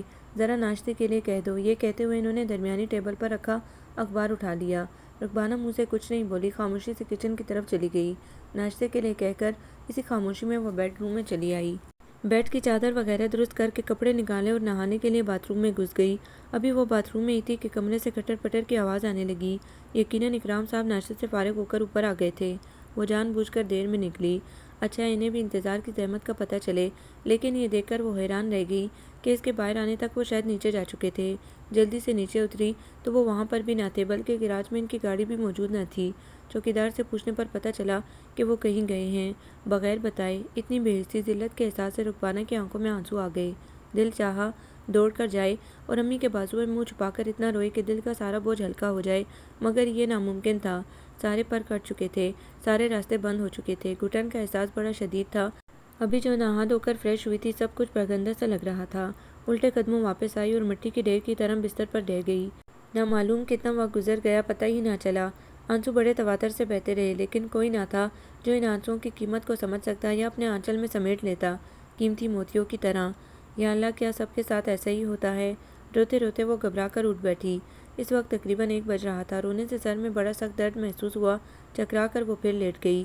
اتنے بڑے گھر میں ٹیلی فون کے علاوہ ساری ہی سہولتیں میسر تھیں، یہ بات بھی اسے اس وقت بڑی عجیب محسوس ہوئی۔ بھلا اتنی ضروری چیز گھر میں نہیں، جبکہ اب تو ہر جگہ اور تقریباً ہر چھوٹے بڑے گھر میں یہ سہولت میسر ہے۔ ٹیلی فون ہوتا تو پڑوس میں امی کے گھر ہی ٹیلی فون کر لیتی۔ اسے اسی وقت اپنے ماں باپ اور بہن بھائی بڑی شدت سے یاد آ رہے تھے۔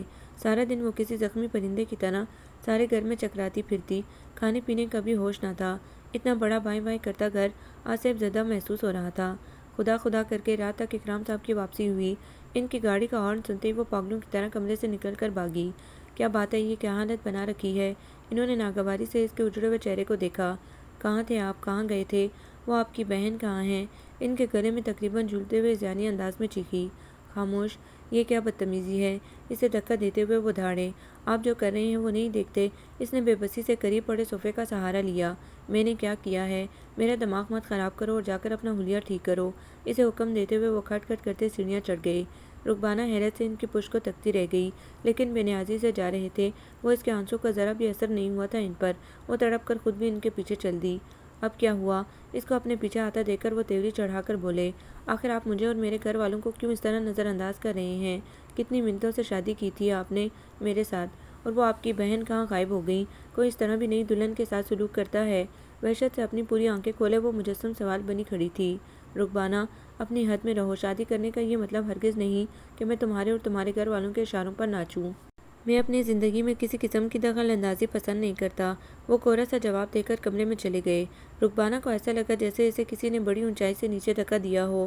بچاؤ کی کوئی سبیل ہی نظر نہیں آ رہی تھی۔ سر پکڑ کر وہیں سیڑھیوں پر بیٹھ گئی۔ تھوڑی دیر بعد اکرام صاحب نے دروازہ کھول کر جھانکا تو وہ یوں ہی ساکت بیٹھی تھی۔ اب کب تک یوں ہی بیٹھی رہو گی؟ چلو اوپر آ جاؤ، انہوں نے مصالحانہ انداز میں سے دیکھ کر کہا۔ رکبانہ چونک پڑی، نظر اٹھا کر بڑی اجنبی نگاہوں سے انہیں دیکھا۔ ایسے کیا دیکھ رہی ہو؟ میری مصروفیت ہی ایسی ہے، تمہیں اس سے سمجھوتہ کرنا ہوگا۔ انداز میں بے پرواہی تھی۔ وہ خاموشی سے اٹھ کر شکست خوردہ قدموں سے اوپر چلی آئی۔ اس شخص سے اس وقت ذرا بھی تو اپنائیت محسوس نہیں ہو رہی تھی، جو چند دن پہلے ہی اس کا شوہر بنا تھا۔ اس نے خاموشی سے بستر پر لیٹ کر آنکھیں موند لیں۔ سو گئی؟ تھوڑی دیر بعد اکرام صاحب کی آواز آئی۔ وہ اس طرح خاموش پڑی رہی۔ دیکھو، مجھے اس قسم کی حرکتیں بالکل پسند نہیں بولنا چاہتی ہو تو جا کر کسی اور کمرے میں سو جاؤ۔ یہ ہر وقت کا رونا دھونا مجھے بالکل پسند نہیں۔ انہوں نے ناگواری سے یہ کہتے ہوئے لائٹ بند کر دی۔ صبح وہ سو کر اٹھی تو اکرام صاحب پھر غائب تھے۔ جی تو نہیں چاہ رہا تھا، لیکن رات بھی کھانا نہیں کھایا تھا، اسی لیے تھوڑا بہت ناشتہ کر کے دوبارہ بستر پر آ گئی۔ اب شمائلہ کی کئی باتوں میں بڑی حد تک صداقت نظر آ رہی تھی۔ خدا کا شکر تھا کہ وہ یہاں نہیں تھی، ورنہ وہ اس سے کس طرح نظر ملاتی۔ اللہ جو کرتا ہے اچھا ہی کرتا ہے۔ تھوڑی دیر گزری تھی کہ اس کی امی آ گئیں۔ یوں اس کو سر جھاڑ منہ پھاڑ دیکھا تو دل دہل گیا، اور پھر اس نے لپٹ کر اس کا بلک بلک کر رونا وہ سونے پر سہاگا تھا۔ کیا بات ہے رکبانہ، ٹھیک تو ہو تم؟ انہوں نے دونوں ہاتھوں سے اس کا چہرہ تھام کر بے تابی سے پوچھا۔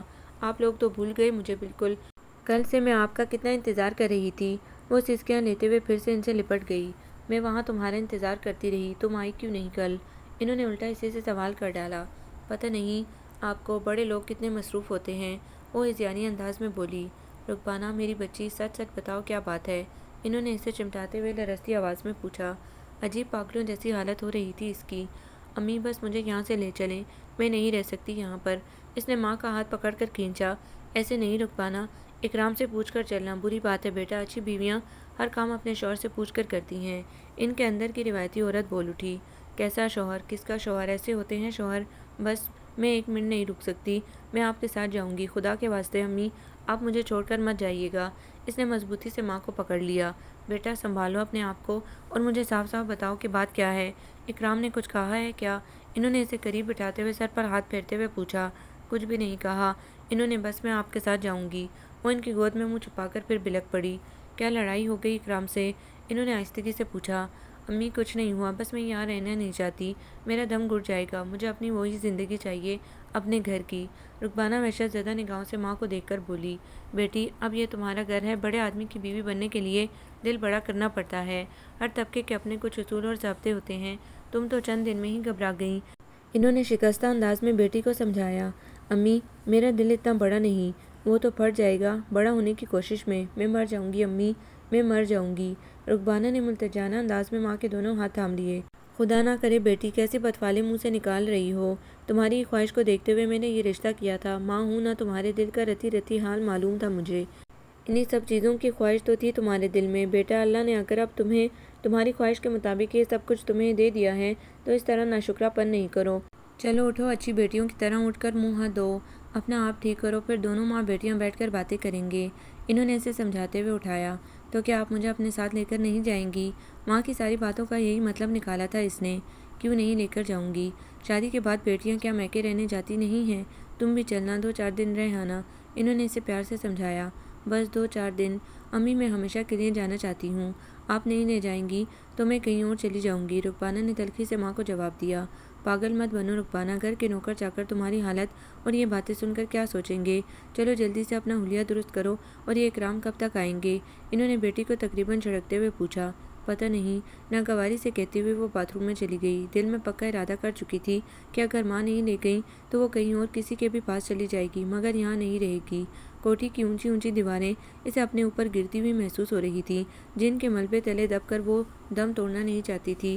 اپنی سوچوں میں گم منہ پر 2-4 پانی کے چھینٹے مار کر وہ باہر نکلی تو دردانہ بیگم، جو شاید نوکر سے چائے بنوا کر لائی تھی، کپ لیے اس کی طرف بڑھیں۔ بیٹا یہ پی لو، طبیعت ذرا ہلکی ہو جائے گی۔ انہوں نے پیار سے کپ اس کے ہاتھ میں تھما دیا۔ وہ خاموشی سے چائے کا کپ ان کے ہاتھ سے لے کر قریب پڑے صوفے پر ٹک گئی۔ دردانہ بیگم غور سے بیٹی کی شکل دیکھ رہی تھیں۔ ان دنوں تو لڑکیوں پر نکھار آتا ہے، یہ کیسی دلہن ہے، پیلی زرد ہلدی کی طرح، مرجھایا ہوا تھکا تھکا سا وجود، دل تڑپ ہی تو گیا۔ جی چاہا اپنے وجود سے لٹا کر اس کا سارا دکھ اپنے اندر اتار لیں، لیکن رکبانہ نے ابھی تک واضح طور پر کچھ بتایا بھی تو نہ تھا، بس ان کے ساتھ جانے کی رٹ لگا لی تھی۔ اس کی ضد سے اتنا جان چکی تھی کہ اکرام کی طرف سے یقیناً کوئی غیر معمولی بات ہوئی ہے جس کا رکبانہ نے اتنا اثر لیا ہے۔ ضدی تو شروع سے یہ ہے۔ اس کو بغور دیکھتے ہوئے وہ دل ہی دل میں اندازہ لگانے کی کوشش کر رہی تھی کہ آخر بات کیا ہو سکتی ہے۔ چلیں، چائے کا خالی کپ ایک طرف رکھتے ہوئے وہ اچانک کھڑی ہو گئی۔ کہاں؟ دردانہ بیگم نے حیرت سے پوچھا۔ گھر اور کہاں؟ وہ پیروں میں چپل ڈالتے ہوئے بے نیازی سے بولی۔ رکبانہ بیٹا، اب یہ آنا جانا اتنا آسان نہیں رہا، میری جان شوہر سے پوچھے بنا میں تمہیں کیسے اپنے ساتھ لے جا سکتی ہوں؟ شادی شدہ زندگی کے اپنے اصول ہوتے ہیں۔ دردانہ بیگم لسانیت سے بولی۔ یہ آپ کا آخری فیصلہ ہے؟ اس نے حتمی انداز میں پوچھا۔ دردانہ بیگم اس کے اس انداز سے کچھ سہم گئیں۔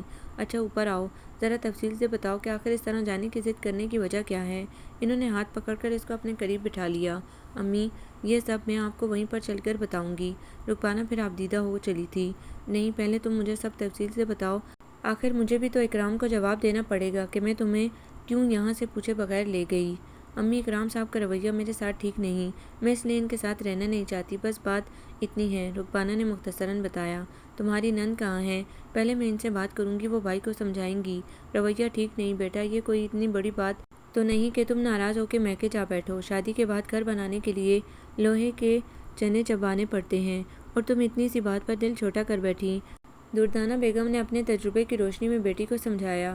آپ نند کی بات کر رہی ہیں، شادی کے بعد سے ان کی شکل ہی نظر نہیں آئی ہے، اور اکرام صاحب کی نہ جانے کیا مشغولیات ہیں، صبح کے گئے رات کو صورت دکھاتے ہیں، میں اپنی اتنی بے عزتی برداشت نہیں کر سکتی۔ وہ پھر رو پڑی۔ بیگم غلام علی کہاں گئی؟ تم نے پوچھا نہیں اکرام سے؟ دردانہ بیگم نے حیرت سے پوچھا تھا، لیکن معلوم ہوا کہ وہ اپنے گھر چلی گئیں۔ اب بتائیے، میں ان کا گھر بھی نہیں جانتی، اور شاید آپ بھی۔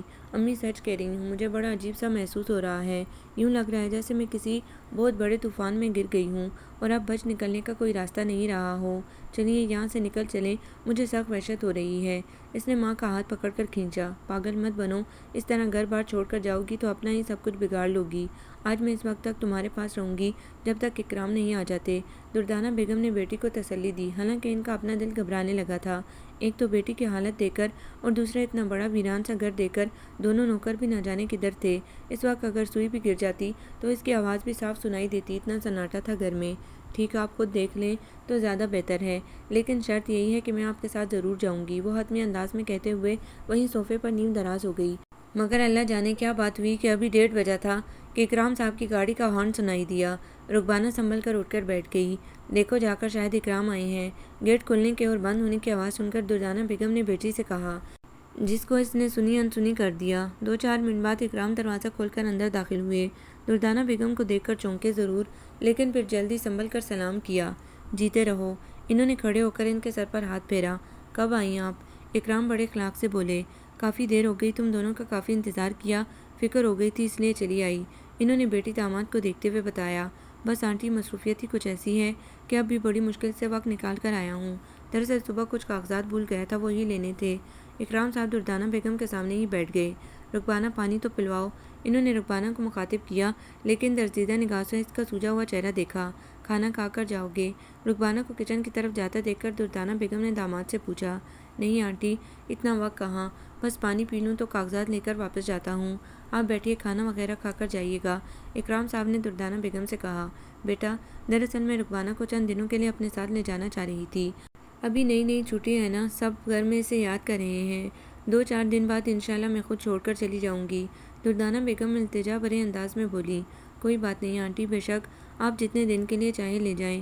انہوں نے فوراً ہی منظوری دے دی۔ جیتے رہو۔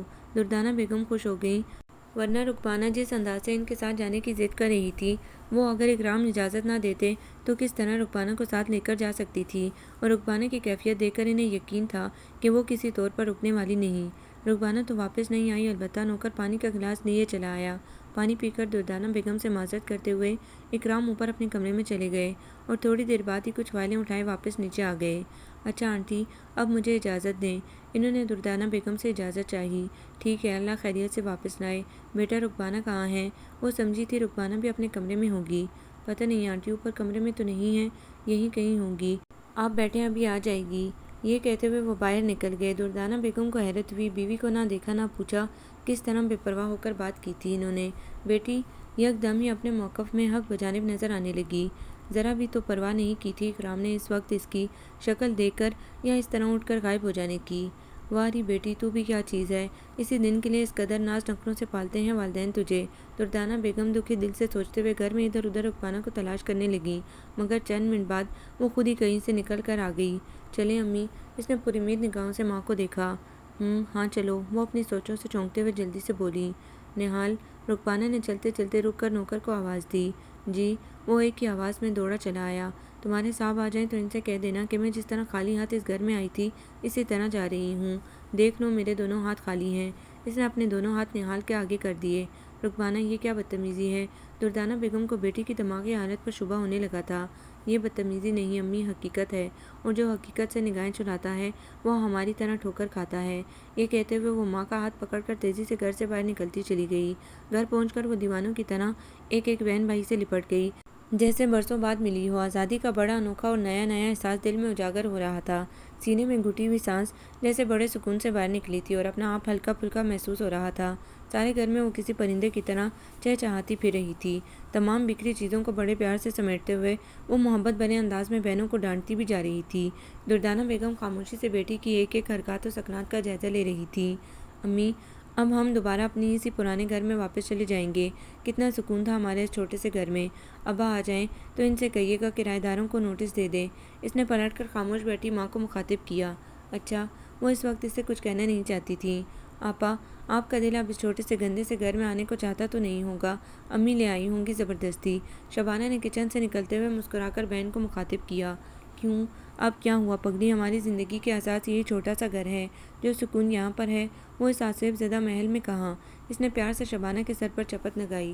شبانہ حیرت سے بہن کی شکل دیکھتی رہ گئی۔ سورج نہ جانے کدھر سے نکلا تھا آج، اس نے دل میں سوچا، لیکن پھر کچھ نہ سمجھتے ہوئے مسکرا کر خاموش ہو گئی۔ سارا دن رکبانہ بچوں کی طرح گھر کی ایک ایک چیز کو دیکھ کر خوش ہوتی رہی۔ اس دن کچن میں جا کر اس نے کھانا بھی خود اپنے ہاتھوں سے تیار کیا۔ شام کو رحمان صاحب ڈیوٹی سے واپس آئے تو بیٹی کو دیکھ کر خوش ہو گئے۔ آہا ہماری بیٹی آئی ہے، بڑے دنوں بعد گھر میں رونق کا احساس ہو رہا ہے۔ انہوں نے رکبانہ کو پیار سے لپٹا لیا، لیکن رکبانہ پر ان سے لپٹ کر نیم بے ہوشی کسی کیفیت طاری ہو گئی تھی۔ چیخنا چاہتی تھی لیکن آواز تھی کہ اندر اور اندر اترتی چلی جا رہی تھی۔ رحمان صاحب نے گھبرا کر اسے جھنجھوڑا کر کے سارے افراد ہی ان کے ارد گرد جمع ہو گئے۔ رکبانہ، رکبانہ، آپا، آپا کی آوازیں وہ سن تو رہی تھی لیکن جواب دینے کی طاقت نہیں تھی۔ شبانہ دوڑ کر پانی کا گلاس بھر لائی، پانی کے چھینٹے مارے تو اس کے ہوش کچھ بحال ہوئے۔ کیا ہوا بیٹا، ٹھیک تو ہو تم؟ رحمان صاحب نے قریبی پلنگ پر بیٹی کو لٹا کر جلدی سے پوچھا۔ ان کا اتنا پوچھنا تھا کہ اس کے رکے ہوئے آنسو ایک دم ہی چھلک پڑے۔ یہ رو کیوں رہی ہے رکبانہ کی ماں؟ آخر تم مجھے بتاتی کیوں نہیں؟ رحمان صاحب نے حیرت سے بیٹی کو دیکھتے ہوئے بیوی سے پوچھا۔ ابھی تو آپ گھر میں داخل ہوئے ہیں، منہ ہاتھ دھو کر کپڑے تبدیل کر لیں، بس کسی بات پر دل چھوٹا کر بیٹھی ہے، کوئی خاص بات نہیں۔ انہوں نے بیٹی کے سر پر ہاتھ پھیرتے ہوئے میاں سے کہا۔ تم پہلے مجھے بتاؤ، وہ وہیں پر بیٹھتے ہوئے بولے۔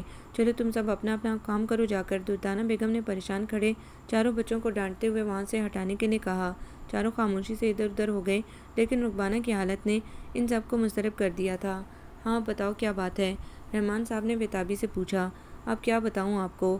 اکرام کی طرف سے ذرا بے پرواہی ہو گئی تو اپنی یہ حالت بنا لی ہے اس نادان لڑکی نے۔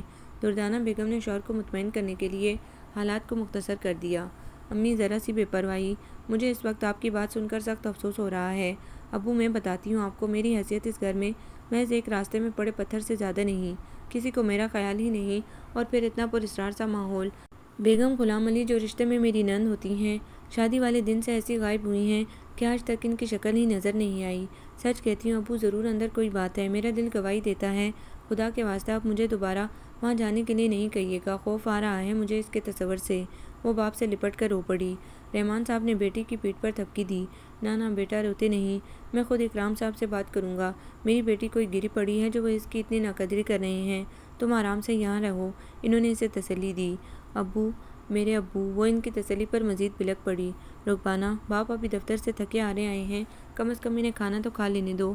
رحمان صاحب کے چہرے پر غصے کے آثار دیکھ کر دردانہ بیگم نے جلدی سے رکبانہ کو ان سے علیحدہ کرتے ہوئے کہا۔ کہیں ہم دھوکہ تو نہیں کھا گئے رکبانہ کی ماں؟ رحمان صاحب نے غصے بھرے لہجے میں بیوی کو دیکھا۔ آپ بھی کہاں کی سوچنے لگتے ہیں، اللہ نہ کرے ایسی کوئی بات نہیں، میں خود آج اکرام سے مل کر آ رہی ہوں، مجھ سے تو بڑی اچھی طرح ملے، انہوں نے شوہر کی تسلی کی خاطر کہا، ورنہ رکبانہ کو جس طرح اکرام صاحب نے نظر انداز کیا تھا وہ اس سے خود بھی کبیدہ خاطر تھیں۔ نہیں بیاہی بیٹی، اگر اس طرح شوہر کی بے پرواہی کا شکار ہوتی نظر آئے تو ایک ماں کے دل پر کیا گزرتی ہے، وہ دردانہ بیگم نہیں سمجھ رہی تھی، مگر حالات کو چاہتی تھی کسی طرح بگڑنے نہ دیں، اسی لیے دل پر پتھر رکھ کر داماد کی طرفداری میں بول رہی تھیں۔ اٹھیں آپ کھانا وغیرہ کھائیں، انہوں نے خاموش بیٹھے شوہر کو مخاطب کیا۔ رکبانہ نے کھا لیا، انہوں نے بیوی سے پوچھا۔ ہاں تھوڑا بہت کھا لیا تھا، وہ شوہر سے نظریں چراتے ہوئے بولیں۔ اب میری بیٹی میرے ساتھ کھانا کھائے گی، اٹھو بیٹا، انہوں نے رکبانہ کا ہاتھ پکڑ کر اٹھایا۔ ابو مجھے بھوک نہیں، آپ کھا لیں، اس نے محبت سے باپ کو دیکھتے ہوئے کہا۔ بیٹا ایک تو تمہیں روتا دیکھ کر میری بھوک ویسے ہی اڑ گئی ہے، اب اگر تم نے میرے ساتھ کھانا نہ کھایا تو شاید میں ایک لقمہ بھی نہ لے سکوں، رحمان صاحب یاسیت سے بولے۔ ابو، میرے اچھے ابو، اتنے دن بعد یہ میٹھے الفاظ سننے کو ملے تھے، وہ باولی سی ہو کر باپ سے لپٹ گئی۔ کتنی پاگل ہوتی ہیں لڑکیاں، اتنے چاہنے والوں کو چھوڑ کر شادی کے خواب دیکھا کرتی ہیں، یہ میٹھے لفظ، یہ بے لوث چاہت کہیں اور مل سکتی ہے بھلا؟ باپ کے سامنے بیٹھی وہ مسلسل سے سوچے چلی جا رہی تھی۔ چلو بیٹی کھانا کھاؤ نا، رحمان صاحب نے اپنے ہاتھ سے نوالا بنا کر اس کے منہ میں رکھا۔ ابو، میں اب آپ کے پاس رہوں گی، کہیں نہیں جاؤں گی، اس نے بچوں کی طرح پر امید نگاہوں سے باپ کو دیکھتے ہوئے پوچھا۔ بالکل، میں اب اپنی بچی کو کہیں نہیں بھیجوں گا، رحمان صاحب نے بھی اسے بچوں کی طرح پچکارا اور رکبانہ کے لبوں پر ایک مسرت بھری مسکراہٹ امڈ آئی۔ دردانہ بیگم خاموش بیٹھی دونوں باپ بیٹی کی گفتگو سن رہی تھی۔ رکبانہ کی باتوں سے دل کوئی مٹھی میں لے کر مسل رہا تھا۔ کاش یہ سب اتنا آسان ہوتا میری بیٹی، کاش یہ تمہاری شادی کا میں نے کوئی خواب دیکھا ہو، ابھی آنکھ کھلے اور تم میرے سامنے پہلے والی رکبانہ بن کر کھڑی ہو جاؤ۔ یا اللہ، رکبانہ کو کسی دکھ کا منہ مت دکھانا، میری بچی بہت معصوم ہے، نہیں جانتی وہ کس خواہش کا اظہار کر رہی ہے۔ دردانہ بیگم کی آنکھوں میں آنسو آ چلے تھے، اسی لیے پانی لانے کے بہانے وہاں سے اٹھ گئیں۔ رات کو رکبانہ کو نیند کی گولی دے کر رحمان صاحب نے سلا دیا اور پھر بیوی کے پاس آ بیٹھے، دونوں ہی سخت متفکر تھے۔ کیا سوچا تھا، کیا ہو گیا رکبانہ کی ماں، انہوں نے خاموش بیٹھی بیوی کو مخاطب کیا۔ میری خود عقل جواب دے گئی ہے۔ وہ افسوس سے بولی۔ یہ سوچو آگے کیا کرنا ہے۔ رحمان صاحب آہستہ سے بولے۔ کرنا کیا ہے، میرے خیال میں بیٹی کو ہی سمجھانا پڑے گا، داماد سے کیا کہہ سکتے ہیں۔ وہ بھی آہستگی سے بولی۔ لیکن رکبانہ کی ماں کوئی بات ہے ضرور، ورنہ جس لڑکی کو دنیا کی ہر نعمت میسر آ جائے وہ اتنی دل برداشتہ نہیں ہو سکتی۔ ہمارے بال بھی آخر عمر سے سفید ہوئے ہیں، کوئی دھوپ میں تو سفید نہیں کیے۔ وہ کسی قدر سوچتے ہوئے بولے۔ کہہ تو آپ بھی ٹھیک رہے ہیں، پر اب کیا ہو سکتا ہے، شادی کوئی گڑیا گڈے کا کھیل تو نہیں۔ دردانہ بیگم شوہر کو دیکھتے ہوئے بولی۔ لیکن بیٹی کو بھی اس طرح روتے سلگتے نہیں دیکھ سکتے۔ رحمان صاحب ذرا تیز ہو کر بولے۔ بہرحال 1-2 دن تو صبر کریں، یہاں رہے گی، تھوڑا سا بیل جائے گی تو پھر اسے سمجھاؤں گی، اور یہ بھی پتہ چل جائے گا کہ اکرام کو رکبانہ کی کتنی پرواہ ہے۔ دونوں کے رویے دیکھنے پڑیں گے۔ دردانہ بیگم نے بات ختم کرنی چاہی اور میاں کے لیے بستر بچھانے اٹھ گئیں، کیونکہ اپنے بیڈ پر آج انہوں نے رکبانہ کو سلا دیا تھا۔ تقدیر دور کھڑی مسکرا رہی تھی۔ دونوں میاں بیوی نے جو سوچا تھا کہ بیٹی کو سمجھائیں گے اور داماد کو پرکھیں گے، اس کی نوبت ہی نہیں آئی، کیونکہ تیسرے دن صبح کے اخبار میں اکرام صاحب اور بیگم غلام علی کی بڑی بڑی تصویریں چھپی ہوئی تھیں، اس خبر کے ساتھ کہ بیگم غلام علی، جس کا اصل نام میڈم پروین تھا، ایک بہت بڑے میرج بیورو کی مالک تھیں، جس کے ذریعے وہ بڑے بڑے پیسے والوں سے ماہانہ باری بچہ وصول کرتی تھی اور معصوم لڑکیوں کے ساتھ ان کی شادیاں کرا دیا کرتی تھیں، جو دراصل صرف چند دن یا چند ماہ تک برقرار رہتی تھیں۔ یہ سرمایہ دار لڑکیوں کو لوٹنے کے بعد اپنا گھر ٹھکانہ سب بدل لیا کرتے تھے۔ میڈم پروین اس کے علاوہ بھی بہت سے غیر اخلاقی کام کیا کرتی تھی۔ اس کام میں سیراب خان اس کا پارٹنر تھا، جو رکبانہ کے گھر اکرام کے نام سے آیا تھا اور ان کا سب کچھ لوٹ کر لے گیا تھا۔ رحمان صاحب پھٹی پھٹی نگاہوں سے یک تک اخبار کو دیکھ رہے تھے۔ کتنا بڑا دھوکہ ہوا تھا ان کے ساتھ۔ رکبانہ سچ کہہ رہی تھی کہ اندر کچھ نہ کچھ ہے ضرور۔ بیوی کو بتائے بغیر وہ اس خبر کی تصدیق کے لیے گلشن اقبال اکرام کی رہائش گاہ پہنچے تو پولیس کی موجودگی نے خبر کے سچ ہونے کی تصدیق کر دی۔ گیٹ پر کافی لوگ موجود تھے۔ اجنبی بن کر انہوں نے 2-1 لوگوں سے پوچھا تو پتہ چلا کہ میڈم پروین تو گرفتار ہو چکی ہیں، لیکن اس کا ساتھی راتوں رات ملک چھوڑ کر فرار ہو گیا ہے۔ یقیناً وہ اکرام ہی ہوگا۔ الٹے قدموں واپس آ کر انہوں نے دردانہ بیگم کو تفصیل بتائی تو وہ کلیجہ تھام کر بیٹھ گئیں۔ شکر تھا کہ بچے سب سو رہے تھے۔ رکبانہ کی ماں کیا کریں، ہماری حالانکہ کوئی خطا نہیں، اور بلکہ ہم تو خود لوٹ چکے ہیں، پھر بھی پولیس ہم سے بھی پوچھ گچھ کرے گی۔ خدا کے واسطے میرا اور نہ دل ہولائیں، میں اپنی بچی کو کیسے ان چکروں میں پڑتے دیکھ سکوں گی۔ دردانہ بیگم باقاعدہ رونے لگی۔ رکبانہ کی ماں رونے کا وقت نہیں، عزت بچانے کی فکر کرو، بیٹی کو عدالتوں میں کہاں گھسیٹتی پھرو گی۔ ایسا کرو، جلدی سے بچوں کو جگاؤ اور جو کپڑے وغیرہ بیگ میں رکھ سکتی ہو رکھ لو، ہم لاہور چلتے ہیں، باقی اللہ مالک ہے بعد میں سوچیں گے۔ اور پھر تھوڑی دیر بعد یہ 6 آدمیوں کا قافلہ بے سر و سامانی کی حالت میں ٹرین میں سوار ہو رہا تھا۔ بچوں کے بہت پوچھنے پر انہوں نے صرف اتنا ہی کہا کہ وہ خود بھی اکرام سے پیچھا چھڑانا چاہتے ہیں، اس لیے چند دنوں کے لیے لاہور جا رہے ہیں۔ رکبانہ کو بے ساختہ والدین پر پیار آ گیا، اس کی خاطر وہ کتنا زیر بار ہو رہے تھے۔ تقدیر نے جو وار کیا تھا اس کے بارے میں رحمان صاحب نے اسے بتا دیا تھا اور تاکید کر دی تھی کہ دوسرے بچوں سے ذکر نہ کرے۔ رحمان صاحب اس کے بعد کبھی کراچی شہر واپس نہیں آئے۔ رکبانہ نے بھی اس کے بعد ایک جگہ سروس کر کے اپنی زندگی ماں باپ کی خدمت کے لیے وقف کر دی اور پھر زندگی بھر دولت، حرص و ہوس کی خواہش نہ کی۔